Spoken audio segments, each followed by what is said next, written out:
ആരാണ് ജീവിതത്തെ ഇങ്ങനെ വ്യക്തിജീവിതമെന്ന്, പൊതുജീവിതമെന്ന്, ആത്മീയ ജീവിതമെന്ന്, ഭൗതിക ജീവിതമെന്ന്, എൻ്റെ ജീവിതത്തിൻ്റെ പല ജീവിതങ്ങൾക്കുമേൽ പല ആളുകൾക്ക് അധികാരമുണ്ടെന്ന അർത്ഥശൂന്യമായ ഈ അടിത്തറ ആരാണുണ്ടാക്കിയത് എന്ന ഈ നൂറ്റാണ്ടിനെ, കഴിഞ്ഞ നൂറ്റാണ്ടിനെ പ്രകമ്പനം കൊള്ളിച്ച ചോദ്യവുമായി ഉയർത്തെഴുന്നേറ്റു വന്ന ധീരമായ പ്രസ്ഥാനത്തിൻ്റെ പേരാണ് ജമാഅത്തെ ഇസ്ലാമി എന്ന് പറയുന്നത്. ലോകം മുഴുവൻ, ലോകത്തെ അനേകം മനുഷ്യർ, ഈ രാജ്യത്തെ അനേകം മനുഷ്യർ, മുസ്ലിം സമുദായത്തിൽപ്പെട്ട ചില ആളുകൾക്ക് പോലും അംഗീകാരമുള്ള, അവർ സർവാത്മന അംഗീകരിച്ചു കൊടുത്ത ഈ ആധുനിക അന്ധവിശ്വാസത്തെ സധൈര്യം നേരിട്ടും ചോദ്യം ചെയ്തും ഉയർന്നു വന്ന ഒരു പ്രസ്ഥാനത്തെ ആദർശപരമായി നേരിടുന്നതിന് പകരം ആൾക്കൂട്ടത്തിന്റെ ആർപ്പുവിളികൾ ഉണ്ടാക്കിയും മാധ്യമ വിചാരണ നടത്തിയും പേടിപ്പിച്ചു കളയാം എന്നാണ് നിങ്ങൾ ധരിക്കുന്നത്. നിങ്ങൾ ഏത് സ്വർഗത്തിലാണ്, നിങ്ങൾ ഏത് ലോകത്താണ് ജീവിക്കുന്നത് എന്നാണ് ഞങ്ങൾക്ക്. ആളുകളെ എറിഞ്ഞു കൊല്ലലിന്റെ പേരല്ല ഇസ്ലാമിക രാഷ്ട്രവും രാഷ്ട്രീയവും, ആളുകളുടെ കൈവെട്ടുന്നതിന്റെ പേരല്ല ഇസ്ലാമിക രാഷ്ട്രവും രാഷ്ട്രീയവും, മറിച്ച് ആളുകൾക്ക് നീതി ഉണ്ടാക്കലാണ്, ആളുകൾക്ക് ക്ഷേമമുണ്ടാക്കലാണ് ഇസ്ലാമിക രാഷ്ട്രീയത്തിന്റെ അടിത്തറയെന്ന് അടിച്ചമർത്തപ്പെടുന്ന ലക്ഷോപലക്ഷം മനുഷ്യർ ജാതിയുടെ പേരിൽ ഉച്ചനീചത്വം അനുഭവിക്കുന്ന ഒരു രാജ്യത്ത് ഇസ്ലാമിക രാഷ്ട്രീയം എന്നാൽ ആ മനുഷ്യർക്ക് സാമൂഹിക നീതി ഉണ്ടാവലാണ്. ഒരു നേരം, രണ്ടു നേരം വേണ്ട, ഒരു നേരം ഭക്ഷണം കഴിക്കാൻ വകയില്ലാത്ത ലക്ഷോപലക്ഷം മനുഷ്യർ ജീവിക്കുന്ന പരമദരിദ്രരായ പട്ടിണിപ്പാവങ്ങളുടെ ജനകോടികളുടെ രാജ്യമായ ഇന്ത്യയിൽ ഇസ്ലാമിക രാഷ്ട്രമെന്ന് പറഞ്ഞാൽ എന്താണ്? അവർക്കൊരു നേരത്തെ ഭക്ഷണമെങ്കിലും ഉറപ്പുവരുത്തുന്നതിൻ്റെ പേരാണ് ഇസ്ലാമിക രാഷ്ട്രീയം എന്ന് പറഞ്ഞാൽ. ഇസ്ലാമിക രാഷ്ട്രീയം എന്ന് പറഞ്ഞാൽ എന്താണ്? അധികാരമെന്നാൽ അഴിമതിയാണെന്നും ഭരണാധികാരിയാവുന്നത് അഴിമതി നടത്താൻ വേണ്ടിയാണെന്നും വിശ്വസിക്കുന്ന ഒരു രാജ്യത്ത് ആ അഴിമതിയെ, ജനവിരുദ്ധതയെ ചോദ്യം ചെയ്യലാണ് ഇസ്ലാമിക രാഷ്ട്രീയം എന്ന് പറയുന്നത്. കേരളത്തിലെയും സാമൂഹിക രാഷ്ട്രീയ അന്തരീക്ഷം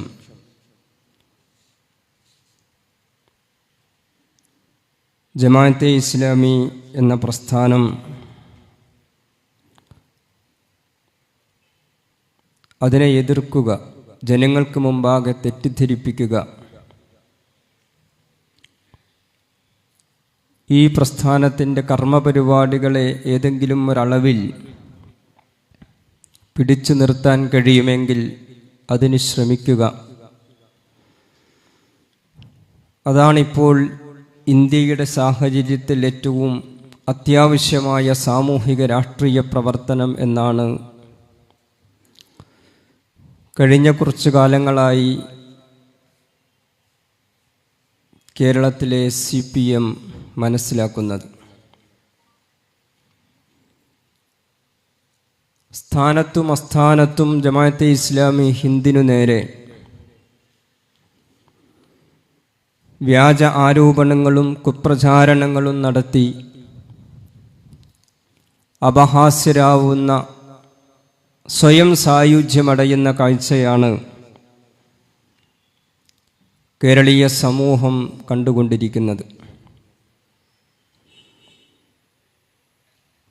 അതേറ്റവും ഒടുവിൽ നിലമ്പൂർ നിയമസഭാ ഉപതെരഞ്ഞെടുപ്പിൽ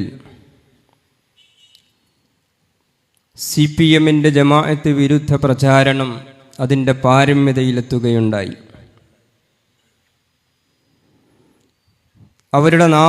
അവരുടെ കൈവശമുള്ള എല്ലാ കുപ്രചാരണങ്ങളും നുണകളും കെട്ടഴിച്ചു വിട്ടതിന് ശേഷവും സമൂഹം അതൊന്നും മുഖവിലക്കെടുക്കാൻ പോകുന്നില്ല എന്ന ബോധ്യത്തിൽ നിന്നാണ് കശ്മീരിലെ ഭീകരാക്രമണത്തിൽ, പഹൽഗാം ആക്രമണത്തിൽ ജമാഅത്തെ ഇസ്ലാമി അപലപിച്ചില്ല എന്ന ഏറ്റവും ഭീകരമായ പ്രസ്താവന CPMന്റെ സംസ്ഥാന സെക്രട്ടറി നടത്തുന്നത്. നമ്മൾ മനസ്സിലാക്കേണ്ടത്, ജമാഅത്തെ ഇസ്ലാമിയുമായി ആശയപരമായി, ആദർശപരമായി, നയനിലപാടുകളിൽ വിയോജിപ്പുള്ള, എതിർപ്പുള്ള പല പ്രസ്ഥാനങ്ങൾ നമ്മുടെ സമൂഹത്തിലുണ്ട്. അത് നമ്മുടെ സമൂഹത്തിൽ ജമാഅത്തെ ഇസ്ലാമിയുടെ മാത്രം സവിശേഷതയല്ല. ഈ രാജ്യത്ത് പ്രവർത്തിക്കുന്ന മതസംഘടനകൾക്കിടയിൽ വ്യത്യസ്ത അഭിപ്രായങ്ങളുണ്ട്. ഈ രാജ്യത്ത് പ്രവർത്തിക്കുന്ന രാഷ്ട്രീയ പ്രസ്ഥാനങ്ങൾക്കിടയിൽ വ്യത്യസ്തങ്ങളായ അഭിപ്രായങ്ങൾ, വീക്ഷണ വ്യത്യാസങ്ങളുണ്ട്. സ്വാഭാവികമായും മതമേഖലയിലും സാമൂഹിക മേഖലയിലും രാഷ്ട്രീയ മേഖലയിലും സാംസ്കാരിക മേഖലയിലുമെല്ലാം ഒരേപോലെ പ്രവർത്തിക്കുന്ന ജമാഅത്തെ ഇസ്ലാമിയുമായും ആ മേഖലയിലൊക്കെയും പ്രവർത്തിച്ചു കൊണ്ടിരിക്കുന്നവർക്ക് പലതരം വീക്ഷണ വ്യത്യാസങ്ങളുണ്ടാകും. അത് സ്വാഭാവികമാണ്. പക്ഷേ പഹൽഗാം ആക്രമണത്തിൽ ജമാഅത്തെ ഇസ്ലാമി അപലപിച്ചില്ല എന്ന് ഇന്ത്യയിലെയോ കേരളത്തിലെയോ ഒരു സംഘടനയും, സാക്ഷാൽ സംഘ് പരിവാർ പോലും ഉന്നയിക്കാത്ത ആരോപണമാണ്. കാരണം അത് ഭീകരമായൊരാരോപണമാണ്. ആ ആരോപണം കൊണ്ട് സംഘടനാപരമായി ജമാഅത്തെ ഇസ്ലാമിക്ക് സവിശേഷമായ എന്തെങ്കിലും ഒരു പരിക്കുണ്ടാകും എന്നതല്ല വിഷയം. മറിച്ച് കശ്മീരിലെ ഭീകരാക്രമണമാകുമ്പോൾ സംഘ് പരിവാർ രാജ്യം ഭരിക്കുന്ന സവിശേഷമായൊരു അന്തരീക്ഷം കൂടിയുണ്ടാകുമ്പോൾ ഇന്ത്യയിലെ സമൂഹങ്ങൾക്കിടയിൽ, സമുദായങ്ങൾക്കിടയിൽ ഇത്തരം ആരോപണങ്ങൾ ഉന്നയിച്ചാൽ, ഉയർത്തിവിട്ടാൽ അതുണ്ടാക്കുന്ന സാമൂഹിക പ്രത്യാഘാതം വളരെ ഗുരുതരമായിരിക്കും. ഇക്കാര്യത്തെക്കുറിച്ച് അറിയാതെയല്ല CPM-ന്റെ സംസ്ഥാന സെക്രട്ടറി ഇത്ര വർഗീയവും അതിഗുരുതരമായ വിഭാഗീയതക്ക് കാരണമാകുന്നതുമായ ഈ ആരോപണം ഉന്നയിച്ചത്. മറിച്ച് ഏത് നികൃഷ്ടമായ രീതിയിലും ജമാഅത്തെ ഇസ്ലാമിക്കെതിരെ കുപ്രചാരണങ്ങൾ നടത്തുക എന്ന പാർട്ടി തീരുമാനത്തിൻ്റെ ഭാഗമായിട്ടാണ് ഈ പ്രചാരണങ്ങളൊക്കെയും അവർ നടത്തിക്കൊണ്ടിരിക്കുന്നത്. പക്ഷേ ആ നിലമ്പൂർ തെരഞ്ഞെടുപ്പിൽ തന്നെ സംഭവിച്ചത് എന്താണ് എന്ന് നമ്മളെല്ലാവരും കണ്ടതാണ്. നിലമ്പൂരിലെ പ്രബുദ്ധരായ ജനങ്ങൾ ഈ ആരോപണങ്ങളെയെല്ലാം, ഈ കുപ്രചാരണങ്ങളെയെല്ലാം അവർ തള്ളിക്കളഞ്ഞു. ഒരു നിയമസഭാ തെരഞ്ഞെടുപ്പിൽ എങ്ങനെയാണ് തങ്ങളുടെ വോട്ടവകാശം വിനിയോഗിക്കേണ്ടത് എന്ന ഉയർന്ന ഉത്ബുദ്ധതയോടുകൂടി അവരവരുടെ അവകാശത്തെ വിനിയോഗിച്ചു.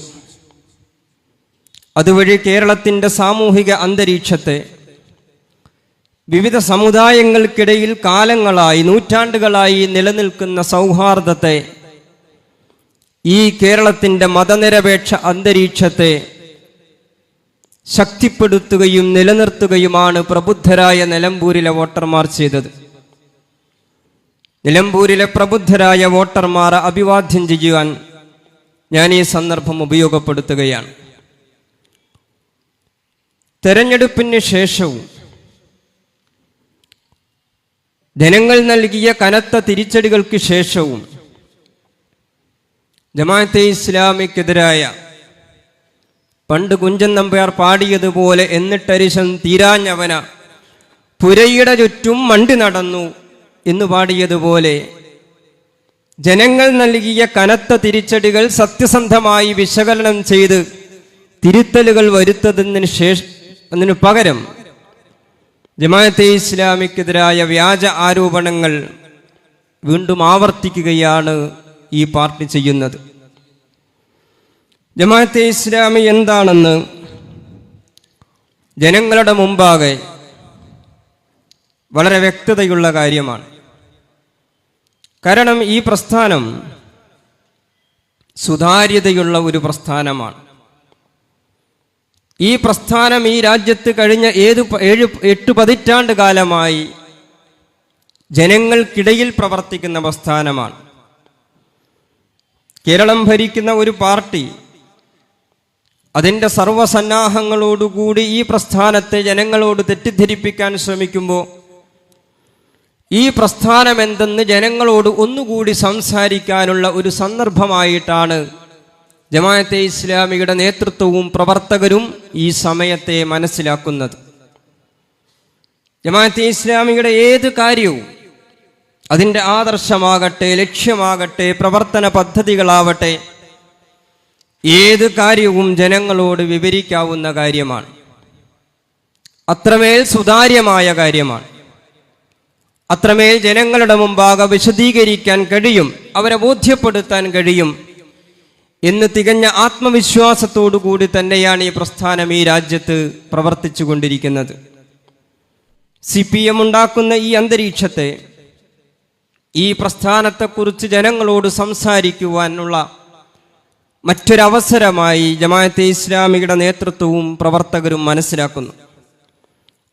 അതിൻ്റെ കൂടി ഭാഗമായിട്ടാണ് ഇത്തരം വിശദീകരണ സമ്മേളനങ്ങൾ കേരളത്തിൽ ഇപ്പോൾ സംഘടിപ്പിച്ചു കൊണ്ടിരിക്കുന്നത്. ജമാഅത്തെ ഇസ്ലാമിയെക്കുറിച്ച് അറിയാൻ, പഠിക്കാൻ, മനസ്സിലാക്കാൻ ആത്മാർത്ഥമായും ശ്രമിക്കുന്ന ധാരാളം ആളുകൾ നമ്മുടെ സമൂഹത്തിലുണ്ട്. അത്തരം ആളുകൾക്ക് അവരുടെ അന്വേഷണങ്ങൾ, അവരുടെ പഠനങ്ങൾ, ആലോചനകളെ കുറെ കൂടി മുന്നോട്ട് കൊണ്ടുപോകുന്നതിന് ഈ വിശദീകരണങ്ങൾ ഒരു വേള സഹായകരമായേക്കും എന്ന വിശ്വാസവും എന്ന ആത്മവിശ്വാസവും തീർച്ചയായും നമുക്കുണ്ട്. ജമാഅത്തെ ഇസ്ലാമിക്കെതിരായ പ്രചാരണങ്ങൾക്ക് ഒരുപാട് കാലത്തിൻ്റെ പഴക്കമുണ്ട് എന്ന് നമുക്ക് ചരിത്രം പരിശോധിച്ചാൽ മനസ്സിലാകും. 975 ഈ രാജ്യത്ത് അടിയന്തരാവസ്ഥ പ്രഖ്യാപിക്കുന്നുണ്ട്. ശ്രീമതി ഇന്ദിരാഗാന്ധിയുടെ നേതൃത്വത്തിലാണ് ഈ അടിയന്തരാവസ്ഥ പ്രഖ്യാപിച്ചത്. അതിൻ്റെ വാർഷികമാണിപ്പോൾ കഴിഞ്ഞുപോയത്. അടിയന്തരാവസ്ഥ എന്ന് പറഞ്ഞാൽ മനുഷ്യൻ്റെ പ്രാഥമികമായ പൗരാവകാശങ്ങളെല്ലാം റദ്ദ് ചെയ്യപ്പെട്ട ഒരു കാലത്തിനാണ് നമ്മൾ അടിയന്തരാവസ്ഥ എന്ന് പറയുന്നത്. അടിയന്തരാവസ്ഥയിൽ ജമാഅത്തെ ഇസ്ലാമിയെ നിരോധിക്കുകയുണ്ടായി. അടിയന്തരാവസ്ഥയും ജമാഅത്തെ ഇസ്ലാമിയും തമ്മിൽ എന്താണ്? അടിയന്തരാവസ്ഥയിൽ എന്തിനാണ് ജമാഅത്തെ ഇസ്ലാമിയെ നിരോധിച്ചത് എന്ന് ചോദിച്ചാൽ, അങ്ങനെ ചോദിക്കാൻ പാടില്ല എന്നതാണ് അടിയന്തരാവസ്ഥയുടെ സൗകര്യം. ചോദ്യങ്ങളില്ല, അതുകൊണ്ട് തന്നെ ഉത്തരങ്ങളുടെ ആവശ്യവുമില്ല. പക്ഷേ ജമാഅത്തെ ഇസ്ലാമിയെ അന്ന് ശ്രീമതി ഇന്ദിരാഗാന്ധി നിരോധിക്കുകയുണ്ടായി. ഏത് ന്യായത്തിൻ്റെ പേരിൽ, ഏത് കാരണത്തിൻ്റെ പേരിൽ എന്ന് ബോധിപ്പിക്കാതെയാണ്. ഈ രാജ്യത്ത് പലതരം അന്യായങ്ങൾ, അനീതികൾ, പൗരാവകാശ, മനുഷ്യാവകാശ ലംഘനങ്ങൾ സംഭവിച്ചതുപോലെ ജമാഅത്തെ ഇസ്ലാമിക്കെതിരെയും അന്യായം സംഭവിച്ചു. ആ അടിയന്തരാവസ്ഥയിൽ എന്തൊക്കെയാണ് സംഭവിച്ചത് എന്ന് പിന്നീടുള്ള നാളുകളിൽ ഈ രാജ്യത്തിന് മുമ്പാകെ വെളിപ്പെടുകയുണ്ടായി. ഞാൻ അതിൻ്റെ വിശദാംശങ്ങളിലേക്ക് പോവുകയല്ല. പക്ഷേ 19 മാസങ്ങൾക്ക് ശേഷം പൂർവാധികം ശക്തിയോടുകൂടി ജമാഅത്തെ ഇസ്ലാമി കർമ്മഭൂമിയിലേക്ക് തിരിച്ചു വന്നു. അടിയന്തരാവസ്ഥ പ്രഖ്യാപിച്ച ഇന്ദിരാഗാന്ധി ജമാഅത്തെ ഇസ്ലാമിയെ നിരോധിച്ച പ്രധാനമന്ത്രിക്ക്, ആ പാർട്ടിക്ക് എന്ത് സംഭവിച്ചു എന്നത് ഈ രാജ്യം കണ്ടതാണ്. ഇന്ദിരാഗാന്ധിയെപ്പോലുള്ള തലയെടുപ്പുള്ള ഒരു നേതാവ്, ഒരു ഭരണാധികാരി അപഹാസ്യമായി, പരിഹാസ്യമായി തെരഞ്ഞെടുപ്പിൽ തോറ്റു. ഇന്ദിരാഗാന്ധി മാത്രമല്ല, കോൺഗ്രസ് പാർട്ടി തന്നെയും രാജ്യത്തുടനീളം തോറ്റു. ഏറ്റവും പരിഹാസ്യമായി തോറ്റു. തോറ്റെന്ന് മാത്രമല്ല, അടിയന്തരാവസ്ഥ സൃഷ്ടിച്ച പരിക്കിൽ നിന്ന് പതിറ്റാണ്ടുകൾ കഴിഞ്ഞിട്ടും ആ പാർട്ടിക്ക് രക്ഷപ്പെടാൻ കഴിയാത്ത അത്രയും വലിയ ആഘാതം, പരിക്ക് ആ പാർട്ടിക്കുണ്ടായി എന്നതും അതിൻ്റെ ഒരു ഫലമാണ്. 992 ബാബരി മസ്ജിദ് രക്തസാക്ഷിത്വമുണ്ടായി. ബാബരി മസ്ജിദ് കർസേവകർ, സംഘ്പരിവാർ ശക്തികൾ തകർത്തു കളഞ്ഞു. ഈ രാജ്യത്ത് സംഘ്പരിവാർ ശക്തികൾ നടത്തിയ ഭീകരാക്രമണങ്ങളുടെ പട്ടികയിലെ, അതിനിരകളാക്കപ്പെട്ട പട്ടികയിലെ മറ്റൊന്നാണ് ബാബരി മസ്ജിദ്. ബാബരി മസ്ജിദിന്റെ ധ്വംസനത്തിന് ശേഷം അന്നത്തെ കേന്ദ്ര ഭരണകൂടം ജമാഅത്തെ ഇസ്ലാമിയെ നിരോധിക്കുകയുണ്ടായി. നേരത്തെ പറഞ്ഞതുപോലെ ഏത് ന്യായത്തിൻ്റെ പേരിൽ എന്ന് ചോദിച്ചാൽ, ഏത് ന്യായത്തിൻ്റെ പേരിലാണോ ബാബരി മസ്ജിദ് തകർക്കപ്പെട്ടത്, അത്ര തന്നെ ന്യായം, അതേ ന്യായത്തിൻ്റെ പേരിൽ ജമാഅത്തെ ഇസ്ലാമി നിരോധിക്കപ്പെട്ടു. നിരോധനത്തെ ജമാഅത്തെ ഇസ്ലാമി ഇന്ത്യൻ സുപ്രീം കോടതിയെ സമീപിച്ച് അതിജീവിക്കുകയുണ്ടായി. കേന്ദ്ര സർക്കാർ നിരോധനത്തിന് വേണ്ടി പറഞ്ഞ ഒരു ന്യായവും സുപ്രീം കോടതി മുഖവിലക്കെടുത്തില്ല. നിരോധം അന്യായമാണെന്ന്, ഇത് നിലനിൽക്കുകയില്ലെന്ന് കേന്ദ്ര സർക്കാരിൻ്റെ സുപ്രീം കോടതി മറുപടി കൊടുക്കുകയും 2 വർഷത്തിന് ശേഷം പൂർവാധികം ശക്തിയോടുകൂടി ആവേശത്തോടുകൂടി ജമാഅത്തെ ഇസ്ലാമി കർമ്മപഥത്തിലേക്ക് തിരിച്ചു വന്നു. അന്ന് ജമാഅത്തെ ഇസ്ലാമിയെ നിരോധിക്കാൻ നേതൃത്വം കൊടുത്ത ഭരണാധികാരിയുണ്ടല്ലോ, കോൺഗ്രസിന്റെ സമുന്നതനായ നേതാവുണ്ടല്ലോ ശ്രീ PV നരസിംഹറാവു. കോൺഗ്രസ് പാർട്ടിയിൽ അദ്ദേഹത്തിന് എന്താണ് പിന്നീട് സംഭവിച്ചത്? കോൺഗ്രസ് പാർട്ടിയിൽ മാത്രമല്ല, ഇന്ത്യൻ രാഷ്ട്രീയ മണ്ഡലത്തിൽ തന്നെ ആ മനുഷ്യന് പിന്നീട് എന്താണ് സംഭവിച്ചത് എന്ന് നമുക്കെല്ലാം അറിയാവുന്ന കാര്യമാണ്.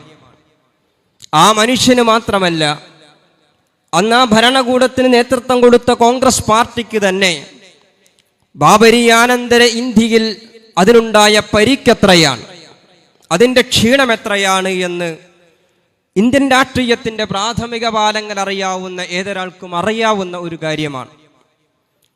ജമാഅത്തെ ഇസ്ലാമിക്കെതിരെ വലിയ പ്രചാരണങ്ങൾ പിന്നീടും നമ്മുടെ കേരളത്തിലും ഈ രാജ്യത്തും നടന്നിട്ടുണ്ട്.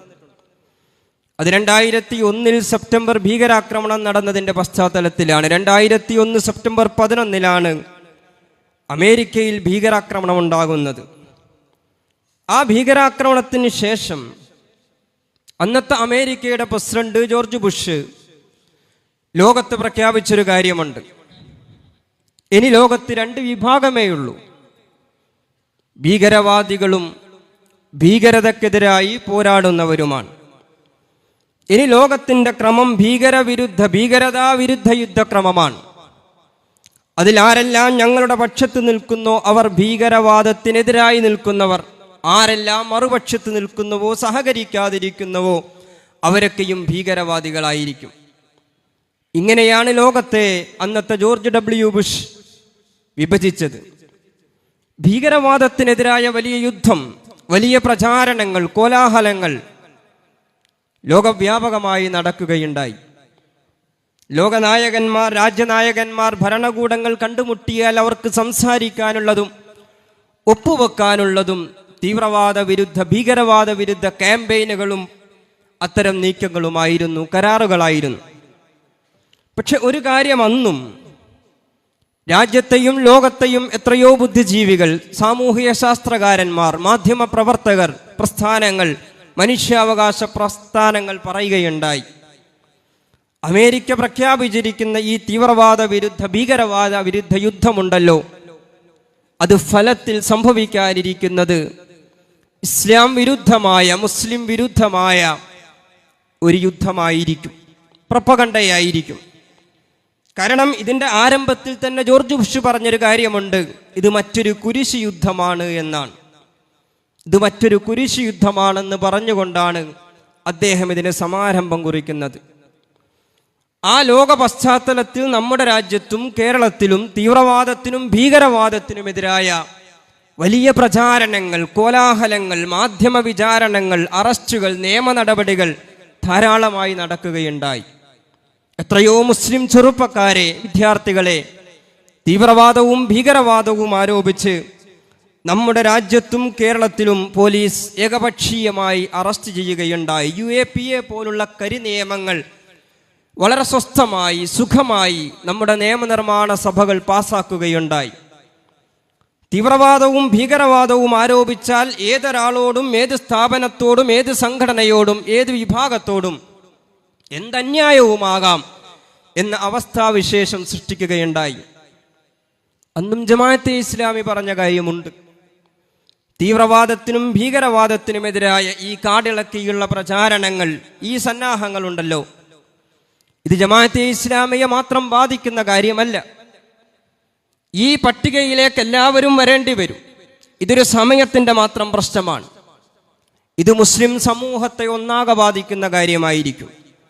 സർവോപരി ഭരണകൂടത്തിൻ്റെ നയനിലപാടുകളെ ചോദ്യം ചെയ്യുന്ന, വിയോജിക്കുന്ന എല്ലാവരെയും ബാധിക്കുന്ന കാര്യമായിരിക്കും.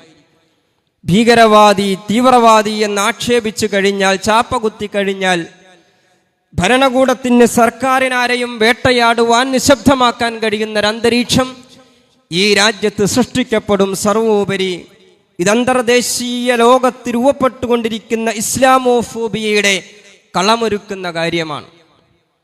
പതിറ്റാണ്ടുകൾക്ക് ശേഷം, വർഷങ്ങൾക്ക് ശേഷം കേരളത്തിലും ഇന്ത്യയിലും നടന്ന തീവ്രവാദ വിരുദ്ധ, ഭീകരവാദ വിരുദ്ധ നീക്കങ്ങൾ, പ്രചാരണങ്ങൾ, മാധ്യമ വിചാരണങ്ങൾ എന്താണ് സൃഷ്ടിച്ചത് എന്ന് നമുക്കൊക്കെ അറിയാവുന്ന കാര്യമാണ്. തീവ്രവാദി എന്ന് വിളി കേൾക്കാത്ത, ഭീകരവാദി എന്ന് ആക്ഷേപിക്കപ്പെടാത്ത ഏത് മുസ്ലിമാണ് ഇപ്പോൾ നമ്മുടെ രാജ്യത്ത് നിലനിൽക്കുന്നത് എന്നത് മാത്രമാണ് ഇപ്പോൾ ഉയർന്ന ചോദ്യം. ഏതൊരാളിലേക്കും വന്നു ചേരാവുന്ന, ഏതൊരാൾക്കെതിരെയും ഭരണകൂടത്തിന് നടപടി സ്വീകരിക്കാവുന്ന, ഏതൊരാളെയും നിശബ്ദമാക്കാൻ കഴിയുന്ന ഏറ്റവും ഫലപ്രദമായ ഒരായുധമായി തീവ്രവാദവും ഭീകരവാദവും മാറി. സർവോപരി ഇസ്ലാമോഫോബിയ എന്നത് ഏത് സാധാരണ മുസ്ലിം ജീവിതത്തെയും പ്രതികൂലമായി ബാധിക്കുന്ന കാര്യമായി നമ്മുടെ രാജ്യത്ത് സാർവത്രികമായി എന്നതാണ് സംഭവിച്ചത്. അക്കാലത്തും ജമാഅത്തെ ഇസ്ലാമിയെ ഇസ്ലാമോഫോബിയയുടെ അന്തരീക്ഷം ഉപയോഗിച്ച്, തീവ്രവാദ ഭീകരവാദ വിരുദ്ധ വേട്ടയുടെ അന്തരീക്ഷം ഉപയോഗിച്ച് ജമാഅത്തെ ഇസ്ലാമിക്കെതിരായ ക്യാമ്പയിൻ നടത്തി കളയാം എന്ന് തീരുമാനിച്ചിറങ്ങി പുറപ്പെട്ട മുസ്ലിം മതസംഘടനകളുണ്ട്, രാഷ്ട്രീയ പ്രസ്ഥാനങ്ങളുണ്ട്. പക്ഷേ ആ കാലവും കഴിഞ്ഞുപോയി. ജമാഅത്തെ ഇസ്ലാമി സ്വസ്ഥമായി ജനങ്ങൾക്കിടയിൽ ധീരമായി ആത്മവിശ്വാസത്തോടുകൂടി അതിൻ്റെ കർമ്മപരിപാടികളുമായി മുന്നോട്ടു പോകുന്നു എന്നതാണ് സംഭവിച്ചത്. ഞാൻ ഇത്രയും കാര്യങ്ങൾ പറഞ്ഞത്, ആമുഖമായി പറഞ്ഞു വെച്ചത്, ഇപ്പോൾ ഈ ഇന്ത്യ മഹാരാജ്യത്തിലെ ഒരു ചെറിയ സംസ്ഥാനമായ കേരളത്തിലെ, ഈ കേരളത്തിൽ മാത്രം പ്രസക്തമാകുന്ന ഒരു ചെറിയ പാർട്ടി, കേരളത്തിൻ്റെ ഒരു പ്രാദേശിക പാർട്ടിയായി മാറിക്കൊണ്ടിരിക്കുന്ന CPM എന്ന ഒരു പാർട്ടി ഇന്ത്യൻ ജമാഅത്തെ ഇസ്ലാമിക്കെതിരായി കുറേ നുണകൾ അയച്ചു വിട്ടതുകൊണ്ട്, കുപ്രചാരണങ്ങൾ നടത്തിയതുകൊണ്ട് ഈ പ്രസ്ഥാനം അങ്ങ് നിശബ്ദമായി പോകും, നിന്നുപോകും എന്നാരെങ്കിലും തെറ്റിദ്ധരിക്കുന്നുവെങ്കിൽ അവർ വിഡ്ഢികളുടെ സ്വർഗത്തിലാണ് എന്ന് ചരിത്രത്തിൻ്റെ കൂടി സാക്ഷ്യത്തിൽ ബോധ്യപ്പെടുത്താൻ വേണ്ടി മാത്രമാണ് ഞാൻ ഇത്രയും കാര്യങ്ങൾ പറഞ്ഞത്. ജമാഅത്തെ ഇസ്ലാമി അതിൻ്റെ ആദർശങ്ങളും അതിൻ്റെ ആശയങ്ങളും അതിൻ്റെ ലക്ഷ്യങ്ങളും അതിൻ്റെ കർമ്മപരിപാടികളുമായി സധൈര്യം നിരന്തരമായി ഈ രാജ്യത്ത് മുന്നോട്ട് പോയിക്കൊണ്ടിരിക്കുക തന്നെ ചെയ്യും. അങ്ങനെ മുന്നോട്ട് പോകുന്നതിനിടയിൽ ജമാഅത്തെ ഇസ്ലാമിക്കെതിരായ കുപ്രചാരണങ്ങൾ, വ്യാജപ്രചാരണങ്ങൾ ആരെങ്കിലും നടത്തിയാൽ എന്താണ് ജമാഅത്തെ ഇസ്ലാമി എന്നും, എന്താണ് ഈ പ്രചാരണങ്ങളുടെ നിജസ്ഥിതി എന്നും, ഈ പ്രചാരണങ്ങൾ ഏതേത് ഉറവിടങ്ങളിൽ നിന്ന്, ഏതേത് പ്രചോദനങ്ങളിൽ നിന്ന്, താല്പര്യങ്ങളിൽ നിന്ന് പൊട്ടിപ്പുറപ്പെട്ടു വരുന്നതാണെന്നും ജനങ്ങളെ ജനാധിപത്യപരമായി ബോധ്യപ്പെടുത്തുക എന്നതാണ് ഈ പ്രസ്ഥാനത്തിൻ്റെ രീതി. അത്തരമൊരു സന്ദർഭമായി മാത്രമാണ് ജമാഅത്തെ ഇസ്ലാമി ഈ സമയത്തെ, ഈ സന്ദർഭത്തെ മനസ്സിലാക്കുന്നത്. കാരണം ജമാഅത്തെ ഇസ്ലാമിക്ക് ഒരു പ്രസ്ഥാനത്തോടും ഒരു മനുഷ്യരോടും പ്രത്യേകിച്ചെന്തെങ്കിലും ഒരു ശത്രുതയില്ല, പ്രത്യേകിച്ചെന്തെങ്കിലും ഒരു പ്രതികാര ബുദ്ധിയില്ല. നിരന്തരമായ നിതാന്തമായ ശത്രുതയോ പകയോ വിരോധമോ ഇല്ല. മനുഷ്യ സമൂഹത്തോട് പകവെച്ചു പുലർത്തരുത് എന്ന് പ്രഖ്യാപിച്ച വിശുദ്ധ ഖുർആൻ തന്നെയാണ് ജമാഅത്തെ ഇസ്ലാമിയുടെ ഏറ്റവും ആധികാരികമായ, ഏറ്റവും പ്രാഥമികമായ അതിൻ്റെ പ്രമാണം എന്നതുകൊണ്ടാണത്.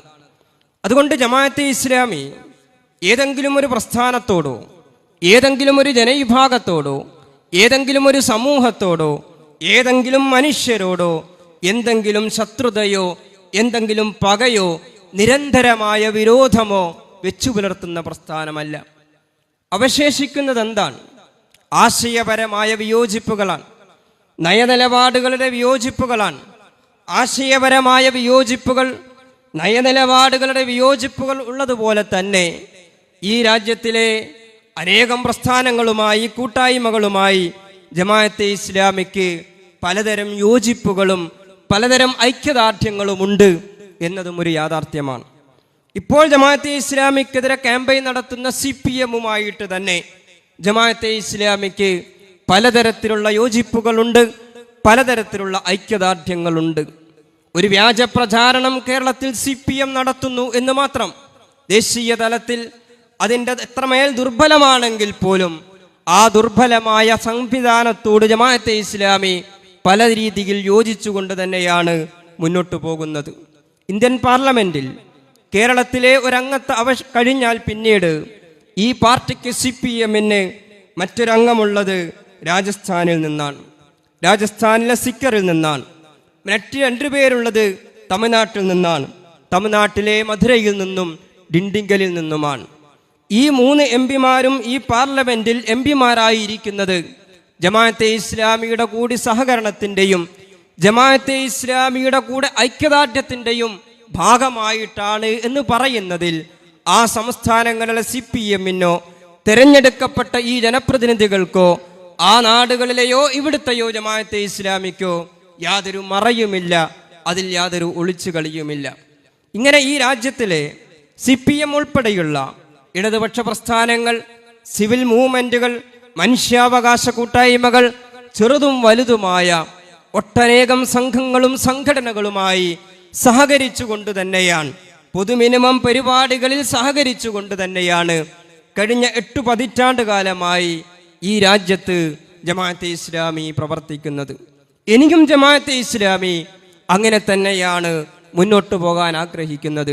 സവിശേഷമായും ഇന്ത്യയുടെ ഒരു രാഷ്ട്രീയ അന്തരീക്ഷം, ഒരു ദേശീയ അന്തരീക്ഷം അങ്ങേയറ്റം കലുഷിതമായി കൊണ്ടിരിക്കുന്ന സംഘപരിവാർ അതിൻ്റെ സർവ്വ അധികാര പ്രയോഗങ്ങളും ഈ രാജ്യത്തിലെ സകല മനുഷ്യരുടെ മേലും നടത്തിക്കൊണ്ടിരിക്കുന്ന അതിൻ്റെ കെടുതികൾ, അതിൻ്റെ ഭയാനകമായ നാശങ്ങൾ ഈ രാജ്യത്തിലെ പല ജനവിഭാഗങ്ങൾ അനുഭവിച്ചു കൊണ്ടിരിക്കുന്ന ഒരു കാലത്ത് CPM പോലുള്ള ഒരു പ്രസ്ഥാനത്തിനെതിരെ ക്യാമ്പയിൻ നടത്തുക എന്നത് ജമാഅത്തെ ഇസ്ലാമിയുടെ അജണ്ടയേ അല്ല. CPM ഉൾപ്പെടെയുള്ള എല്ലാ പ്രസ്ഥാനങ്ങളുമായും ഈ രാജ്യത്ത് സംഘപരിവാർ വിരുദ്ധമായ ഏതെല്ലാം കൂട്ടായ്മകളുണ്ടോ, മനുഷ്യരുണ്ടോ, സംഘങ്ങളുണ്ടോ, സംഘടനകളുണ്ടോ, അവരുമായി എല്ലാം ചേർന്ന് നിന്നുകൊണ്ട് ഈ രാജ്യം അനുഭവിക്കുന്ന ഏറ്റവും വലിയ പ്രതിസന്ധി പ്രശ്നം സംഘപരിവാർ എന്ന ഈ പ്രശ്നത്തെ മറികടക്കാനുള്ള വഴികളെക്കുറിച്ചാണ് ജമാഅത്തെ ഇസ്ലാമി ആലോചിച്ചു കൊണ്ടിരിക്കുന്നത്, കർമ്മപരിപാടികൾ ആവിഷ്കരിച്ച് നടപ്പിലാക്കിക്കൊണ്ടിരിക്കുന്നത്. അതേസമയം ഇസ്ലാമോഫോബിയയുടെ അന്തരീക്ഷം ഉപയോഗപ്പെടുത്തി ഒരു മുസ്ലിം പ്രസ്ഥാനത്തെ, ഒരു ഇസ്ലാമിക പ്രസ്ഥാനത്തെ ജനങ്ങൾക്ക് മുമ്പിൽ ഭീകരവാദികളായി ചിത്രീകരിച്ചും വർഗീയവാദികളായി ചാപ്പകുത്തിയും മതരാഷ്ട്രവാദികളായി ഭ്രഷ്ട് കൽപ്പിച്ചും ഇതിൻ്റെ കർമ്മപരിപാടികളെ തടസ്സപ്പെടുത്തി കളയാം എന്നാണ് CPM ധരിക്കുന്നതെങ്കിൽ ആ വെല്ലുവിളിയെ ആദർശപരമായി, ആശയപരമായി ഏറ്റെടുക്കുവാൻ ജമാഅത്തെ ഇസ്ലാമിക്ക് തെല്ലും മടിയില്ലെന്ന് മാത്രമല്ല, പൂർണ്ണമായ ആത്മവിശ്വാസമുണ്ട് എന്നുകൂടി പ്രഖ്യാപിക്കുവാൻ ഈ സന്ദർഭം ഞങ്ങൾ ഉപയോഗപ്പെടുത്തുകയാണ്. ജമാഅത്തെ ഇസ്ലാമി ഒരു ഇസ്ലാമിക പ്രസ്ഥാനമായതുകൊണ്ട്, ഇസ്ലാമിക സംഘടനയായതുകൊണ്ട് ഇസ്ലാമോഫോബിയയുടെ അന്തരീക്ഷം ഉപയോഗപ്പെടുത്തി ജനങ്ങൾക്ക് മുമ്പാകെ അതിനെ തെറ്റിദ്ധരിപ്പിച്ച് കളയാം എന്നാണ് CPM ധരിക്കുന്നതെങ്കിൽ ഞങ്ങൾ ആത്മവിശ്വാസത്തോടു കൂടി പറയുന്നു, ഇതൊരു ഇസ്ലാമിക പ്രസ്ഥാനമാണ്, ഇതൊരു ഇസ്ലാമിക സംഘടനയാണ്. ജമാഅത്തെ ഇസ്ലാമി എന്ന പേര് തന്നെ അതാണല്ലോ, ഇസ്ലാമിക സംഘം എന്നതാണ് ആ പേരിൻ്റെ അർത്ഥം. എന്ന് മാത്രമല്ല, ഈ പ്രസ്ഥാനം ഈ രാജ്യത്ത് പ്രവർത്തിക്കുന്നത്, ഈ പ്രസ്ഥാനം ഈ രാജ്യത്ത് അതിൻ്റെ കർമ്മപരിപാടികൾ ആവിഷ്കരിക്കുന്നത്, അതിൻ്റെ ചെറുതും വലുതുമായ എല്ലാ കാര്യങ്ങളും നിർവഹിക്കുന്നത്, അതിൻ്റെ പ്രചോദനം ഇസ്ലാം എന്ന ആശയമാണ്, ഇസ്ലാം എന്ന ദർശനമാണ്. ജമാഅത്തെ ഇസ്ലാമി മുന്നോട്ട് വെക്കുന്ന ആദർശം ഇസ്ലാം എന്ന ആദർശമാണ്. ഇസ്ലാം എന്ന ആദർശത്തിന് ലാ ഇലാഹ ഇല്ലല്ലാ എന്നാണ് പണ്ഡിതന്മാർ അതിനെ ഒറ്റവാചകത്തിൽ പറയുക. എന്താണ് ഇസ്ലാം എന്ന് ചോദിച്ചാൽ, ഇസ്ലാം എന്നൊരാശയത്തിൻ്റെ, ആദർശത്തിൻ്റെ, ദർശനത്തിൻ്റെ ഒരു അടിത്തറ എന്താണ്, തത്വം എന്താണെന്ന് ചോദിച്ചാൽ അത് ലാ ഇലാഹ ഇല്ലല്ലാ എന്നതാണ്. അതേ ആദർശമാണ് ജമാഅത്തെ ഇസ്ലാമി അതിൻ്റെ ആദർശമായി സ്വീകരിച്ചിരിക്കുന്നത്. ഇത് വളരെ സുതാര്യമായ ഒരു കാര്യമാണ്. ഇതിപ്പോൾ എവിടെ നിന്നോ ആരോ ഗവേഷണം നടത്തി, ഖനനം നടത്തി കുഴിച്ചെടുത്ത കണ്ടെത്തിയ ഒരു കാര്യമല്ല, അതിൻ്റെ ഭരണഘടനയിൽ ലിഖിതമായി കിടക്കുന്ന ഒരു കാര്യമാണ്. ലാ ഇലാഹ ഇല്ലല്ലാ എന്ന് പറഞ്ഞാൽ ഈ പ്രപഞ്ചത്തിന് ഏകനായ ഒരു നാഥനുണ്ടെന്നും ആ നാഥന് കീഴ്പ്പെട്ടാണ് മനുഷ്യർ ജീവിക്കേണ്ടത് എന്ന പ്രഖ്യാപനമാണത്. ജീവിതത്തെക്കുറിച്ച ഒരു വീക്ഷണമാണത്. ജീവിതത്തെക്കുറിച്ച ഒരു കാഴ്ചപ്പാടാണത്. മനുഷ്യർക്ക് അവരുടെ ജീവിതത്തെക്കുറിച്ച് പലതരത്തിലുള്ള ആലോചനകളുണ്ട്, പലതരത്തിലുള്ള ആശയങ്ങളുണ്ട്. സ്വാഭാവികമാണ്. മനുഷ്യൻ അവരവരുടെ യുക്തി അനുസരിച്ചും ബോധ്യമനുസരിച്ചും അനുഭവങ്ങൾ മുമ്പിൽ വെച്ചും അവരവരുടെ ചരിത്രവും പാരമ്പര്യങ്ങളും മുമ്പിൽ വെച്ചുമാണ് മനുഷ്യർ അവരുടെ ജീവിതത്തെ നിർവചിക്കാനും മനസ്സിലാക്കാനും ശ്രമിക്കുന്നത്. ജമാഅത്തെ ഇസ്ലാമി എന്നല്ല, ഇസ്ലാം മുന്നോട്ട് വെക്കുന്ന ജീവിത വീക്ഷണത്തിന്റെ അടിത്തറ എന്താണ്? ആ അടിത്തറയാണ് ലാ ഇലാഹ ഇല്ലല്ലാഹ് എന്നത്. ഇത് ലോകത്തുള്ള എല്ലാ മുസ്ലിങ്ങളും അംഗീകരിക്കുന്ന ഒരു കാര്യമാണ്. അവർ ലാ ഇലാഹ ഇല്ലല്ലാഹ് എന്ന് വിശ്വസിക്കുന്നതും പ്രഖ്യാപിക്കുന്നതും മനസ്സിലാക്കുന്നതും ഇതൊരു ജീവിത വീക്ഷണമാണ്, ഇത് ജീവിതത്തെക്കുറിച്ചുള്ള ഒരു കാഴ്ചപ്പാടാണ് എന്ന അടിസ്ഥാനത്തിലാണ്. എൻ്റെ ജീവിതത്തിൻ്റെ കേന്ദ്ര ബിന്ദു ആരാണ്? എൻ്റെ ജീവിതത്തിൻ്റെ പ്രചോദന കേന്ദ്രം എവിടെയാണ്? എൻ്റെ ജീവിതത്തിൽ ശരിതെറ്റുകൾ തീരുമാനിക്കാനുള്ള അധികാരം ആർക്കാണ്? എൻ്റെ ജീവിതത്തിൽ എൻ്റെ ജീവിതം എങ്ങനെയായിത്തീരണം എന്ന് കൽപ്പിക്കുവാൻ, ഈ ജീവിതത്തെ ഏത് വഴികളിലൂടെ മുന്നോട്ട് കൊണ്ടുപോകണം എന്ന് പഠിപ്പിക്കുവാൻ അധികാരമാർക്കാണ്?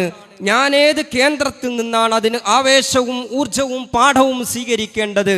അത് ഈ പ്രപഞ്ചത്തിൻ്റെ ഏകനായ നാഥനിൽ നിന്നാണ്, അള്ളാഹുവിൽ നിന്നാണ് എന്ന ബോധ്യമാണ്, എന്ന വിശ്വാസമാണ്, എന്ന പ്രഖ്യാപനമാണ്, എന്ന തീരുമാനമാണ് ലാ ഇലാഹ ഇല്ലല്ലാഹ് എന്നത്.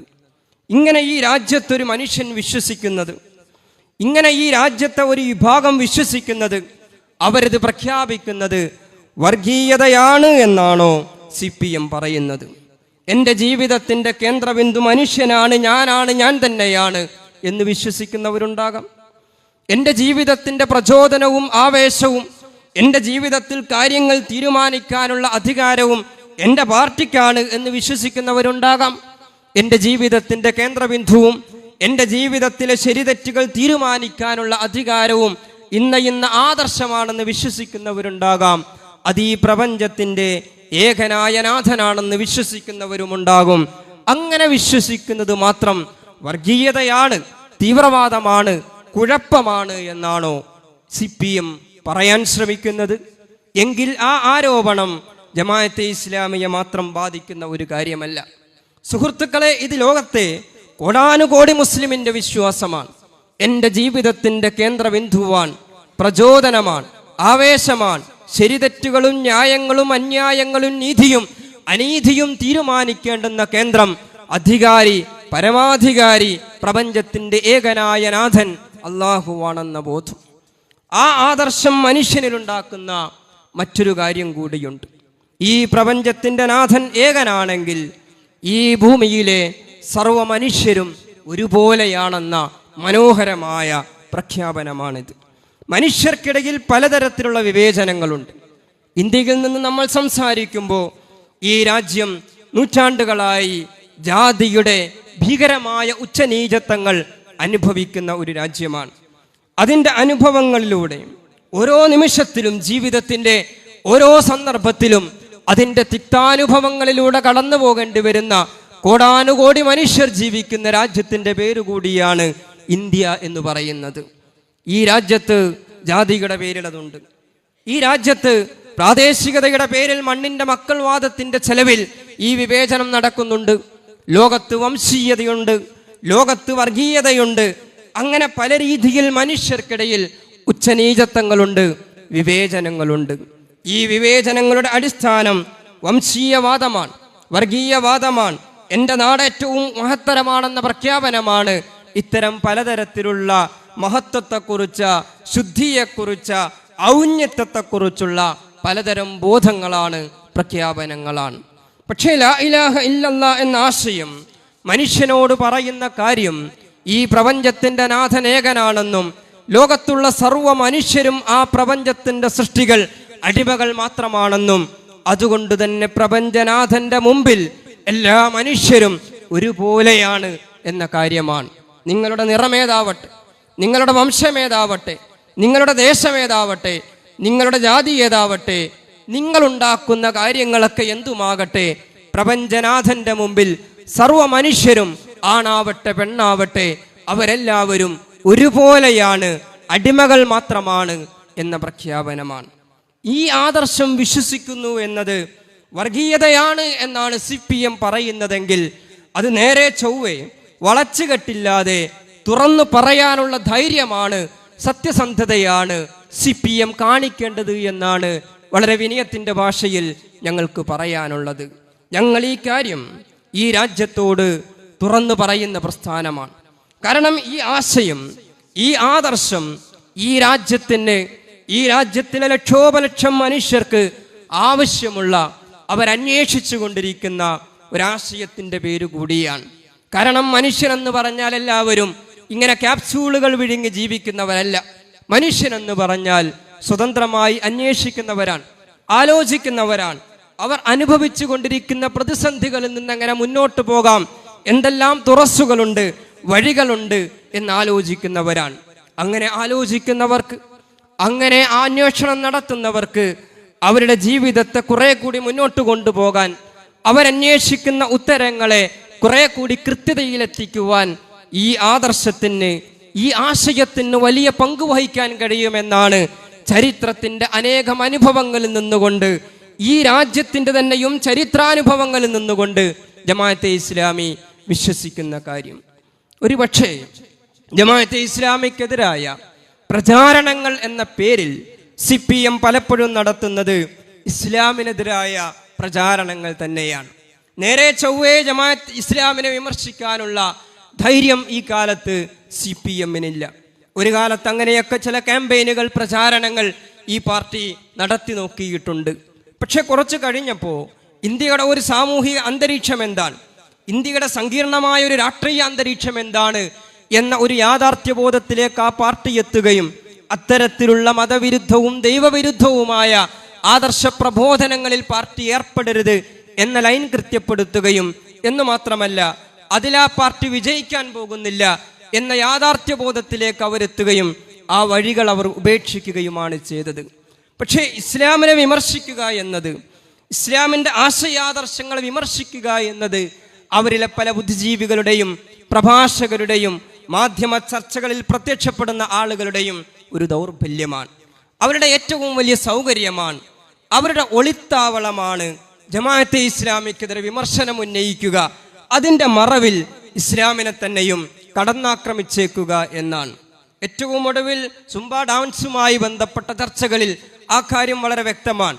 ആ വിഷയത്തെ അതിൻ്റെ ഒരു അടിസ്ഥാനത്തിൽ മെറിറ്റിൽ സംസാരിക്കുന്നതിന് പകരം വിശുദ്ധ ഖുർആനിൻ്റെ പ്രപഞ്ച വീക്ഷണത്തെ, അത് മുന്നോട്ട് വെക്കുന്ന പ്രപഞ്ച വീക്ഷണം എന്നവർ പറയുന്ന വ്യാജാരോപണം ഉണ്ടാക്കിയിട്ട് അതിനെ വിമർശിക്കുക തുടങ്ങിയ കലാപരിപാടികൾ നമ്മൾ കണ്ടതാണ്. ഞാൻ പറയുന്ന കാര്യം, ഞങ്ങൾ ഉന്നയിക്കുന്ന ചോദ്യം, ലാ ഇലാഹ ഇല്ലല്ലാഹ് എന്ന ഈ ജീവിത വീക്ഷണമാണ് ജമാഅത്തെ ഇസ്ലാമി അതിൻ്റെ ആദർശമായി സ്വീകരിച്ചിരിക്കുന്നത്. അതീ രാജ്യത്തിന്, അതീ രാജ്യത്തിലെ ജനങ്ങൾക്ക്, അതീ രാജ്യത്തിലെ മനുഷ്യർക്ക് അവരുടെ ജീവിതത്തെ രൂപപ്പെടുത്തുന്നതിൽ നിർണായകമായ പങ്കുവഹിക്കുന്ന ഒരു ജീവിത വീക്ഷണമാണ് എന്ന ഉറച്ച ബോധ്യവും ജമാഅത്തെ ഇസ്ലാമിക്കുണ്ട്. അതേസമയം അതീ രാജ്യത്തിലെ എല്ലാ മനുഷ്യരും നിർബന്ധമായി സ്വീകരിച്ചു കൊള്ളണം, ഇല്ലെങ്കിൽ കാണിച്ചു തരാം എന്നല്ല ജമാഅത്തെ ഇസ്ലാമി പറയുന്നത്. വിശുദ്ധ ഖുർആനിൻ്റെ തന്നെ സമീപനം അതല്ല. ഈ കാര്യങ്ങളെയെല്ലാം ജീവിതമെന്ന പ്രവിശാലമായ ഒരു ലോകത്തേക്ക് ഈ ആശയങ്ങളെ, ഈ വീക്ഷണങ്ങളെ സ്വതന്ത്രമായി പരിചയപ്പെടുത്തുകയാണ് ഇസ്ലാം ചെയ്യുന്നത്. എക്കാലവും ഇസ്ലാം അത് തന്നെയാണ് ചെയ്തത്. ഇസ്ലാം ആയുധങ്ങൾ കാണിച്ച്, പാർട്ടി ഗ്രാമങ്ങൾ വളഞ്ഞു വെച്ച്, മനുഷ്യനെ ബന്ദിയാക്കി പിടിച്ച്, അങ്ങനെ പാർട്ടിയുടെ അടിമകളാക്കി പിടിച്ച് അവരെ കൊണ്ട് കാര്യങ്ങൾ ചെയ്യിക്കുക എന്നതല്ല ഇസ്ലാമിൻ്റെ രീതി. ഇസ്ലാം മനുഷ്യൻ്റെ ബുദ്ധിയോട് സംവദിക്കും, ഇസ്ലാം മനുഷ്യൻ്റെ യുക്തിയോട് സംവദിക്കും, മനുഷ്യൻ്റെ അന്വേഷണങ്ങളോട്, ആലോചനകളോടാണ് ഇസ്ലാം സംവദിച്ചു കൊണ്ടിരിക്കുന്നത്. അതുകൊണ്ട് തന്നെ ജമാഅത്തെ ഇസ്ലാമിയും സംവദിക്കുന്നത് അതേ രീതിയിലാണ്. മനുഷ്യൻ്റെ ബുദ്ധിയോട്, മനുഷ്യൻ്റെ യുക്തിയോട്, മനുഷ്യൻ്റെ അന്വേഷണ തൃഷ്ണയോട്, മനുഷ്യൻ്റെ ആവശ്യങ്ങളോടാണ് ജമാഅത്തെ ഇസ്ലാമിയും സംവദിച്ചു കൊണ്ടിരിക്കുന്നത്. ഈ പ്രസ്ഥാനത്തിൻ്റെ ലക്ഷ്യം എന്താണ്? ഇന്ത്യയിൽ ഇസ്ലാമിക രാഷ്ട്രമങ്ങുണ്ടാക്കിക്കളയും എന്നാണ് ജമാഅത്തെ ഇസ്ലാമിക്കെതിരായ വ്യാജപ്രചാരണം നടത്തുന്നവർ ഉന്നയിക്കുന്ന ഒരു കാര്യം. CPM, അതിൽ നിന്ന് പ്രചോദനം സ്വീകരിക്കുന്ന പല ആളുകളും അതിൽ നിന്ന് കൊട്ടേഷൻ എടുക്കുന്ന പല ആളുകളും ജമാഅത്തെ ഇസ്ലാമി ഇസ്ലാമിക രാഷ്ട്രമുണ്ടാക്കി കളയുമെന്നതാണ്. RSS പ്രഖ്യാപിക്കാനിരിക്കുന്ന RSSന്റെ 100-ാം വാർഷികത്തിൽ ഇന്ത്യയെ ഹിന്ദുരാഷ്ട്ര പ്രഖ്യാപനം നടത്തണം എന്ന് പ്രഖ്യാപിച്ച് മുന്നോട്ട് പോകുന്നവരാണ് RSS. ആ കണക്കനുസരിച്ച് ഇന്ത്യയുടെ ഹിന്ദുത്വ രാഷ്ട്ര പ്രഖ്യാപനത്തിന്റെ സമയമായി കഴിഞ്ഞതാണ്. RSS പ്രഖ്യാപിക്കാനിരിക്കുന്ന ഹിന്ദുരാഷ്ട്രത്തെ അവിടെ നിൽക്കട്ടെ, ജമാഅത്തെ ഇസ്ലാമി രൂപപ്പെടുത്തി കഴിഞ്ഞ ഇസ്ലാമിക രാഷ്ട്രത്തെ ഒരു വഴിക്കാക്കിയിട്ട് നോക്കാം, ബാക്കി എല്ലാ കാര്യവും എന്ന മട്ടിലാണ് CPM ജമാഅത്തെ ഇസ്ലാമി മുന്നോട്ട് വെക്കുന്ന ഇസ്ലാമിക രാഷ്ട്രം എന്ന സങ്കല്പത്തിനെതിരായ ആരോപണങ്ങൾ, കോലാഹലങ്ങൾ സൃഷ്ടിക്കുന്നത്. ജമാഅത്തെ ഇസ്ലാമി മുന്നോട്ട് വെക്കുന്നത് ഇഖാമത്തുദ്ദീൻ എന്ന ലക്ഷ്യമാണ്. ജമാഅത്തെ ഇസ്ലാമി ഈ ലക്ഷ്യം സ്വീകരിച്ചിരിക്കുന്നത് ഒരു അന്തരീക്ഷത്തിൽ നിന്ന് സ്വീകരിച്ചതല്ല. ഇവിടെ പലരും പറയുന്നത് പോലെ സയ്യിദ് അബുല്ലാല മൗദൂദിയുടെ ഒരു തലമണ്ടയിൽ ഒതിച്ച ഒരു കുബുദ്ധിയല്ല ഇഖാമത്തുദ്ദീൻ എന്ന് പറയുന്നത്. മുസ്ലിമിന്റെ അടിസ്ഥാന പ്രമാണം വിശുദ്ധ ഖുർആനാണെങ്കിൽ ആ വിശുദ്ധ ഖുർആൻ മുസ്ലിം സമൂഹത്തോട് നിർദ്ദേശിച്ച ഒരു കാര്യമാണ്. നിങ്ങൾ ഈ ദീനിനെ, നിങ്ങൾ ഈ ഇസ്ലാമിനെ, പ്രവാചകന്മാരിലൂടെ അള്ളാഹു പഠിപ്പിച്ചു തന്ന ഈ ജീവിത വീക്ഷണത്തെ നിങ്ങൾ ജീവിതത്തിൻ്റെ എല്ലാ മേഖലയിലും നിങ്ങൾ നിലനിർത്തണം എന്നതാണ് ആ പ്രഖ്യാപനം. അത്രയേ ആ പറയുന്നതിൻ്റെ അർത്ഥമുള്ളൂ. അത് ഈ പുതിയ ഇസ്ലാമോഫോബിയ അന്തരീക്ഷത്തിൽ വളരെ സാഹസപ്പെട്ട് ഇഖാമത്തുദ്ദീൻ എന്നൊക്കെ പറഞ്ഞൊപ്പിച്ചാൽ എന്തോ ഒരു ഭീകരമായ കാര്യമായി തീരും എന്ന മട്ടിലാണ് അവതരണം. ഇത് വിശുദ്ധ ഖുർആൻ പറയുന്ന ഒരു കാര്യമാണ് എന്നല്ല. മനുഷ്യ സമൂഹത്തിൻ്റെ നാഗരികതകളുടെ ചരിത്രം മുമ്പിൽ വെച്ചുകൊണ്ട്, മനുഷ്യ സമൂഹത്തിൻ്റെ ചരിത്രത്തിലെ ഉത്ഥാന പതനങ്ങൾ മുമ്പിൽ വെച്ചുകൊണ്ടാണ് വിശുദ്ധ ഖുർആൻ വിശ്വാസികളോട് ഈ കാര്യം പറയുന്നത്. നിങ്ങളുടെ പൂർവികന്മാരായ, നിങ്ങളുടെ ചരിത്രത്തിലെ മഹാരഥന്മാരായ, നിങ്ങളുടെ ചരിത്രത്തിലെ നാഗരികതകൾക്ക് നേതൃത്വം നൽകിയ മഹാനായകന്മാർ, അത് നൂഹ് നബി അലൈഹിസ്സലാത്തു വസ്സലാം, അത് ഇബ്രാഹിം നബി അലൈഹിസ്സലാത്തു വസ്സലാം, അതേപോലെ ഈസാ നബി അലൈഹിസ്സലാത്തു വസ്സലാം, അങ്ങനെ തുടങ്ങിയ നാഗരികതയുടെ സൃഷ്ടാക്കളായ മഹാരഥന്മാർ ഈ ലോകത്ത് നിർവഹിച്ച അതേ ദൗത്യം തന്നെ ഏറ്റവും ഒടുവിൽ അന്ത്യപ്രവാചകൻ മുഹമ്മദ് മുസ്തഫ സല്ലല്ലാഹു അലൈഹി വസല്ലം നിർവഹിച്ച അതേ ദൗത്യമാണ് നിങ്ങളും നിർവഹിക്കേണ്ടത് എന്നാണ് വിശുദ്ധ ഖുർആൻ വിശ്വാസികളോട് പറയുന്നത്. നിങ്ങളുടെ ജീവിതത്തിൻ്റെ സർവകാര്യങ്ങളിലും അള്ളാഹുവിൻ്റെ, പ്രവാചകന്റെ കൽപ്പനകൾ, മാതൃകകൾ പിൻപറ്റണം എന്നാണ് ആ പറയുന്നതിൻ്റെ അർത്ഥം. ഇത് പറയുമ്പോൾ നമ്മുടെ കാലത്ത് ചിലർക്കിത് ബോധ്യപ്പെടുന്നതിൽ ഒരു സാഹചര്യപരമായ പരിമിതിയുണ്ട്. ആ പരിമിതി എന്താണെന്ന് ചോദിച്ചാൽ, നമ്മുടെ കാലം, ഈ നൂറ്റാണ്ട് കഴിഞ്ഞ നൂറ്റാണ്ട് മതത്തെക്കുറിച്ചുണ്ടാക്കി വെച്ചൊരു അന്ധവിശ്വാസമാണ്. മതമെന്ന് പറഞ്ഞാൽ വ്യക്തി ജീവിതത്തിൻ്റെ കാര്യമാണ്. മതമെന്ന് പറഞ്ഞാൽ ആത്മീയമായ കാര്യമാണ്. മതമെന്ന് പറഞ്ഞാൽ ആരാധനാലയത്തിൻ്റെ വിഷയമാണ്. മറ്റു കാര്യങ്ങൾ, ജീവിതത്തിൻ്റെ മറ്റിടപാടുകളൊക്കെയും അവരവർക്ക് തോന്നുന്നത് പോലെയാണ്. മതം പറ്റും, ദൈവം കൊള്ളാം, ദൈവത്തിൻ്റെ അധ്യാപനങ്ങൾ കൊള്ളാം, പ്രവാചകന്മാർ കേമന്മാരാണ്, പ്രവാചകന്മാരുടെ അധ്യാപനങ്ങളൊക്കെ മെച്ചമുള്ളതാണ്. പക്ഷേ അതൊക്കെയും മനുഷ്യൻ ഒറ്റക്കൊറ്റക്കാകുമ്പോഴാണ്, അവനവരുടെ വ്യക്തിപരമായ കാര്യങ്ങളിലാണ്. കൊള്ളാവുന്ന പ്രവാചകൻ, കൊള്ളാവുന്ന ദൈവം, മികച്ച ധാർമ്മികമായ അധ്യാപനങ്ങൾ, ഇതെല്ലാം പക്ഷേ നമ്മൾ എല്ലാവരും ചേർന്ന് സംഘടിതമായി നിർവഹിച്ചാൽ അത് വർഗീയതയാവും, അത് വംശീയതയാവും, അത് കുഴപ്പമാവും എന്നതാണ്. അവരവർ വ്യക്തിജീവിതത്തിലെ മൂല്യങ്ങൾ, നന്മകൾ, വ്യക്തിജീവിതത്തിൽ നന്മയും സൗന്ദര്യവുമായി മാറുന്ന കാര്യങ്ങൾ, അധ്യാപനങ്ങൾ, അതേ കാര്യങ്ങൾ എങ്ങനെ മനുഷ്യൻ സംഘടിതമായി തീരുമ്പോൾ തിന്മയായി മാറുന്നു എന്ന് ചോദിച്ചാൽ അങ്ങനെ ചോദിക്കാൻ പാടില്ല എന്നതാണ്.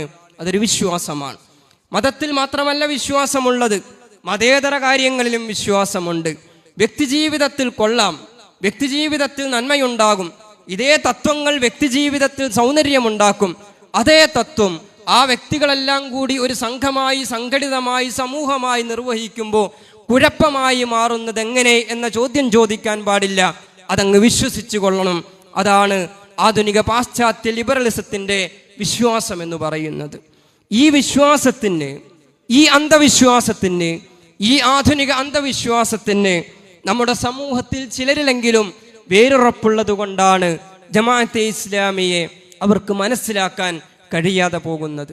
ജമാഅത്തെ ഇസ്ലാമിയുടെ ഈ ആദർശത്തെ, ഈ ലക്ഷ്യത്തെ അവർക്ക് മനസ്സിലാക്കാൻ കഴിയാതെ പോകുന്നത് അതുകൊണ്ടാണ്. ഞാൻ അവരോട് പറയുന്ന കാര്യം, നിങ്ങൾക്ക് ജമാഅത്തെ ഇസ്ലാമിയെ നിങ്ങളുടെ ഈ ഫ്രെയിം അനുസരിച്ച്, നിങ്ങളുടെ ഈ യുക്തി അനുസരിച്ച് ചിന്തിച്ചാൽ, നിങ്ങളുടെ ഈ വിശകലന രീതി അനുസരിച്ച് വിശകലനം നടത്തിയാൽ ജമാഅത്തെ ഇസ്ലാമിയെ മാത്രമല്ല നിങ്ങൾക്ക് പിടികിട്ടാതിരിക്കുക, സാക്ഷാൽ മുഹമ്മദ് മുസ്തഫ സ്വല്ലല്ലാഹു അലൈഹി വസല്ലമയെ, പ്രവാചകനെ നിങ്ങൾക്ക് മനസ്സിലാക്കാൻ കഴിയാതെ പോകും. കാരണം നിങ്ങൾ പ്രവാചകനെ ഒരാത്മീയ നേതൃത്വമായിട്ടാണ് മനസ്സിലാക്കുന്നതെങ്കിൽ ആ പ്രവാചകനെ നിങ്ങൾക്ക് എത്ര നേരം ഒരു പള്ളിക്കകത്ത് കാണാൻ കഴിയും എന്ന പ്രസക്തമായ ഒരു ചോദ്യമുണ്ട്. ആ പ്രവാചകനെ നിങ്ങൾക്ക് എത്ര നേരം നമസ്കാരത്തിൽ കാണാൻ കഴിയുന്നുണ്ട് എന്ന ഒരു ചോദ്യമുണ്ട്. ആ പ്രവാചകനെ നിങ്ങൾ അങ്ങാടിയിൽ കാണും, ആ പ്രവാചകനെ നിങ്ങൾ കച്ചവടത്തിൽ കാണും, ആ പ്രവാചകനെ നിങ്ങൾ കുടുംബത്തിൽ കാണും, ആ പ്രവാചകനെ നിങ്ങൾ സംഘർഷങ്ങളിലും യുദ്ധങ്ങളിലും കാണും, ആ പ്രവാചകനെ നിങ്ങൾ ഒരു രാഷ്ട്രത്തിൻ്റെ ഭരണാധികാരിയായി വിവിധ സമുദായങ്ങളുടെ, മതസമുദായങ്ങളുടെ നായകനും നേതാവുമായിട്ട് നിങ്ങൾ കാണും. എന്തുകൊണ്ട് ഇവിടെ ഇങ്ങനെ ഒരു പ്രവാചകൻ എന്നത് നിങ്ങളുടെ യുക്തിക്ക്, നിങ്ങളുടെ വിശകലന രീതിക്ക് വഴങ്ങാത്ത ഒരു കാര്യമായിരിക്കും. ജീവിതത്തെക്കുറിച്ചുള്ള ഈ അർത്ഥശൂന്യമായ വിഭജനത്തെയാണ് ജമാഅത്തെ ഇസ്ലാമി തള്ളിക്കളഞ്ഞത്. ആരാണ് ജീവിതത്തെ ഇങ്ങനെ വ്യക്തിജീവിതമെന്ന്, പൊതുജീവിതമെന്ന്, ആത്മീയ ജീവിതമെന്ന്, ഭൗതിക ജീവിതമെന്ന്, എൻ്റെ ജീവിതത്തിൻ്റെ പല ജീവിതങ്ങൾക്കുമേൽ പല ആളുകൾക്ക് അധികാരമുണ്ടെന്ന അർത്ഥശൂന്യമായ ഈ അടിത്തറ ആരാണുണ്ടാക്കിയത് എന്ന ഈ നൂറ്റാണ്ടിനെ, കഴിഞ്ഞ നൂറ്റാണ്ടിനെ പ്രകമ്പനം കൊള്ളിച്ച ചോദ്യവുമായി ഉയർത്തെഴുന്നേറ്റ് വന്ന ധീരമായ പ്രസ്ഥാനത്തിൻ്റെ പേരാണ് ജമാഅത്തെ ഇസ്ലാമി എന്ന് പറയുന്നത്. ലോകം മുഴുവൻ, ലോകത്തെ അനേകം മനുഷ്യർ, ഈ രാജ്യത്തെ അനേകം മനുഷ്യർ, മുസ്ലിം സമുദായത്തിൽപ്പെട്ട ചില ആളുകൾക്ക് പോലും അംഗീകാരമുള്ള, അവർ സർവാത്മന അംഗീകരിച്ചു കൊടുത്ത ഈ ആധുനിക അന്ധവിശ്വാസത്തെ സധൈര്യം നേരിട്ടും ചോദ്യം ചെയ്തും ഉയർന്നു വന്ന ഒരു പ്രസ്ഥാനത്തെ ആദർശപരമായി നേരിടുന്നതിന് പകരം ആൾക്കൂട്ടത്തിന്റെ ആർപ്പുവിളികൾ ഉണ്ടാക്കിയും മാധ്യമ വിചാരണ നടത്തിയും പേടിപ്പിച്ചു കളയാം എന്നാണ് നിങ്ങൾ ധരിക്കുന്നത്. നിങ്ങൾ ഏത് സ്വർഗത്തിലാണ്, നിങ്ങൾ ഏത് ലോകത്താണ് ജീവിക്കുന്നത് എന്നാണ് ഞങ്ങൾക്ക് ചോദിക്കാനുള്ളത്. ജീവിതത്തിൽ ഈ ദീനിനെ നിലനിർത്തണം എന്ന് പറഞ്ഞാൽ, ജീവിതത്തിൻ്റെ എല്ലാ കാര്യങ്ങളിലും ഈ ദീനിനെ നിലനിർത്തണം എന്ന് പറഞ്ഞാൽ അതിൻ്റെ അർത്ഥം മറ്റവൻ്റെ കട്ടവൻ്റെ കൈമുറിക്കണം എന്നാണോ? അതിൻ്റെ അർത്ഥം ഈ രാജ്യത്തിലെ ആളുകളെ എറിഞ്ഞുകൊല്ലണം എന്നാണോ? അതിൻ്റെ അർത്ഥം ഈ രാജ്യത്തിലെ മുസ്ലിങ്ങളല്ലാത്ത ആളുകളുടെ പൗരാവകാശങ്ങൾ, മനുഷ്യാവകാശങ്ങൾ എടുത്തു കളയണം എന്ന് വാദിക്കലാണോ? എത്ര എളുപ്പത്തിലാണ് ഇസ്ലാമുമായി ബന്ധപ്പെട്ട, അതിൻ്റെ ചരിത്രങ്ങളുമായി ബന്ധപ്പെട്ട, അതിൻ്റെ പ്രമാണങ്ങളുമായി ബന്ധപ്പെട്ട കാര്യങ്ങളെ നമ്മുടെ സമൂഹത്തിൽ തെറ്റിദ്ധരിപ്പിക്കുവാൻ ശ്രമിക്കുന്നത് എന്ന് നമ്മൾ ആലോചിച്ചു നോക്കണം. ഇസ്ലാം എന്നത് ജീവിതത്തിൻ്റെ എല്ലാ കാര്യത്തെക്കുറിച്ചുമുള്ള ഒരു കാഴ്ചപ്പാടിൻ്റെ പേരാണെങ്കിൽ അതിൽ രാഷ്ട്രമുണ്ടാകും, അതിൽ രാഷ്ട്രീയമുണ്ടാകും, അത് പൊതുകാര്യങ്ങളുണ്ടാകും, മറ്റു മനുഷ്യരുമായി ബന്ധപ്പെട്ട കാര്യങ്ങളുണ്ടാകും. ഷാ വലിയുല്ലാഹി ദഹലവിയെ പോലുള്ള പണ്ഡിതന്മാർ പറയുന്ന ഒരു കാര്യമുണ്ട്. ഇസ്ലാമിക രാഷ്ട്രമെന്ന് പറഞ്ഞാൽ, ഇസ്ലാമിക രാഷ്ട്രീയമെന്ന് പറഞ്ഞാൽ എന്താണ്? അതിൻ്റെ അടിത്തറ നീതിയാണ് എന്നാണ് പണ്ഡിതന്മാർ വിശദീകരിക്കുന്നത്. ആളുകളെ എറിഞ്ഞു കൊല്ലലിൻ്റെ പേരല്ല ഇസ്ലാമിക രാഷ്ട്രവും രാഷ്ട്രീയവും, ആളുകളുടെ കൈവെട്ടുന്നതിൻ്റെ പേരല്ല ഇസ്ലാമിക രാഷ്ട്രവും രാഷ്ട്രീയവും, മറിച്ച് ആളുകൾക്ക് നീതി ഉണ്ടാക്കലാണ്, ആളുകൾക്ക് ക്ഷേമമുണ്ടാക്കലാണ് ഇസ്ലാമിക രാഷ്ട്രീയത്തിൻ്റെ അടിത്തറയെന്ന് ഇസ്ലാമിൻ്റെ തന്നെ പ്രമാണങ്ങൾ വെച്ചുകൊണ്ടാണ് മഹാരഥന്മാരായ പണ്ഡിതന്മാർ അതിനെക്കുറിച്ച് പറയുന്നത്. നമ്മുടെ രാജ്യത്ത് ജമാഅത്തെ ഇസ്ലാമിക്ക് രാഷ്ട്രീയ ഉള്ളടക്കമുള്ള പ്രസ്ഥാനമാണ്. യാതൊരു മറയുമില്ലാതെ ഞങ്ങളത് പറയാൻ ആഗ്രഹിക്കുന്ന പ്രസ്ഥാനമാണ്. പക്ഷേ നമ്മുടെ രാജ്യത്തെ ഇസ്ലാമിക രാഷ്ട്രീയം എന്നാൽ എന്താണ്? ആ രാഷ്ട്രീയത്തിൻ്റെ ആവിഷ്കാരം എന്താണ്? ആ രാഷ്ട്രീയം ഈ രാജ്യത്ത് സാമൂഹിക നീതി സ്ഥാപിക്കുക എന്നതാണ്. സാമൂഹിക നീതി സ്ഥാപിക്കുക എന്നതാണ്. ജന്മം കൊണ്ട് മാത്രം അടിച്ചമർത്തപ്പെടുന്ന ലക്ഷോപലക്ഷം മനുഷ്യർ ജാതിയുടെ പേരിൽ ഉച്ചനീചത്വം അനുഭവിക്കുന്ന ഒരു രാജ്യത്ത് ഇസ്ലാമിക രാഷ്ട്രീയം എന്നാൽ ആ മനുഷ്യർക്ക് സാമൂഹിക നീതി ഉണ്ടാവലാണ്. ഒരു നേരം, രണ്ടു നേരം വേണ്ട, ഒരു നേരം ഭക്ഷണം കഴിക്കാൻ വകയില്ലാത്ത ലക്ഷോപലക്ഷം മനുഷ്യർ ജീവിക്കുന്ന പരമദരിദ്രരായ പട്ടിണിപ്പാവങ്ങളുടെ ജനകോടികളുടെ രാജ്യമായ ഇന്ത്യയിൽ ഇസ്ലാമിക രാഷ്ട്രം എന്ന് പറഞ്ഞാൽ എന്താണ്? അവർക്കൊരു നേരത്തെ ഭക്ഷണമെങ്കിലും ഉറപ്പുവരുത്തുന്നതിൻ്റെ പേരാണ് ഇസ്ലാമിക രാഷ്ട്രീയം എന്ന് പറഞ്ഞാൽ. ഇസ്ലാമിക രാഷ്ട്രീയം എന്ന് പറഞ്ഞാൽ എന്താണ്? അധികാരമെന്നാൽ അഴിമതിയാണെന്നും ഭരണാധികാരിയാവുന്നത് അഴിമതി നടത്താൻ വേണ്ടിയാണെന്നും വിശ്വസിക്കുന്ന ഒരു രാജ്യത്ത് ആ അഴിമതിയെ, ജനവിരുദ്ധതയെ ചോദ്യം ചെയ്യലാണ് ഇസ്ലാമിക രാഷ്ട്രീയം എന്ന് പറയുന്നത്. ഞാൻ എൻ്റെ വാക്കുകൾ അവസാനിപ്പിക്കുകയാണ്. ജമാഅത്തെ ഇസ്ലാമി ഈ രാജ്യത്ത് പ്രവർത്തിക്കുന്നത് ജനങ്ങൾക്ക് വേണ്ടിയാണ്, ജനങ്ങളോടാണ് ഈ പ്രസ്ഥാനം സംസാരിച്ചു കൊണ്ടിരിക്കുന്നത്.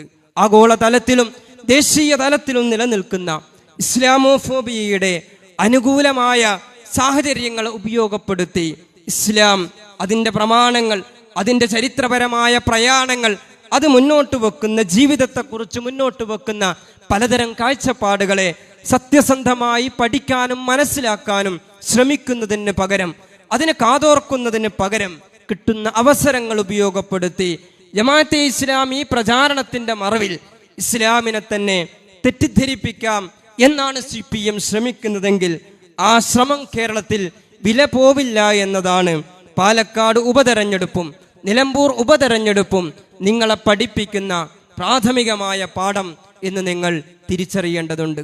ഇത്രയും പറഞ്ഞുകൊണ്ട് ഞാൻ എൻ്റെ വാക്കുകൾ അവസാനിപ്പിക്കുകയാണ്. ആഖിറു ദഅവാന അനിൽ ഹംദുലില്ലാഹി റബ്ബിൽ ആലമീൻ. അസ്സലാമു അലൈക്കും.